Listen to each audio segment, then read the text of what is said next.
The Sony Alpha 7V's sensor is officially designated the IMX472A ACA, a 33.0 megapixel full-frame XMOR-RS CMOS chip that is back-illuminated and, most importantly, partially stacked.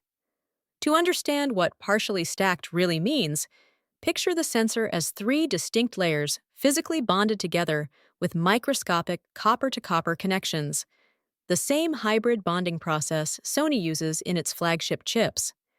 At the very top is the light-catching layer, 7,008 by 4,672 photodiodes, 33 million effective pixels, with a Bayer color filter array on top and all the wiring moved to the rear, giving it the back-illuminated BSI designation. This is the same basic idea as the Alpha 7 IV sensor, but the individual pixel transistors have been redesigned for much faster charge transfer.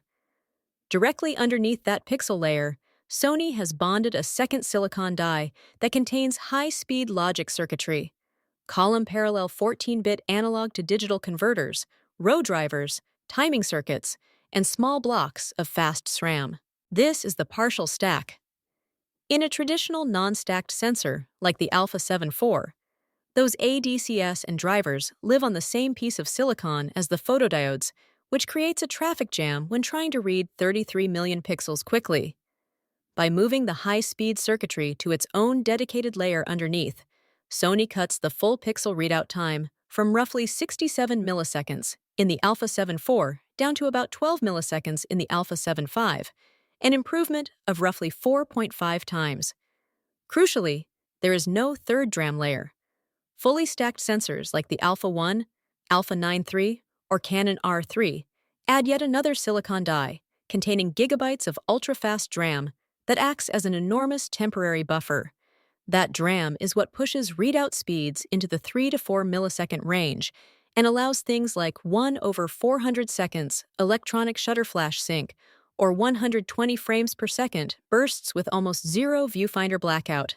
Sony deliberately omitted the DRAM layer in the Alpha 7 VI to keep power consumption, heat, and manufacturing cost under control while still delivering speed that is transformative for a $2,899 camera. The result of this partial stack architecture is that charge leaves the photodiodes almost instantly, gets digitized on the logic layer in parallel across the entire height of the sensor, and is handed off to the new Bione Z XR, 2 processor far faster than any previous 33-megapixel Sony body could manage. In practical terms, this eliminates almost all rolling shutter distortion in 4K video, enables completely blackout-free 30 frames per second, bursts with continuous autofocus and auto-exposure, and makes the electronic shutter effectively silent and vibration-free for everything from weddings to wildlife. In short, the partially stacked 33-megapixel XMOR-RS sensor is Sony's clever compromise.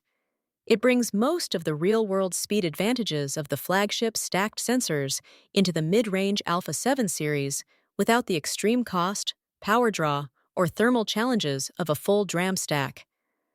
It is the single biggest reason the Alpha 7V feels like a generational leap over the Alpha 7 IV, despite sharing the same resolution.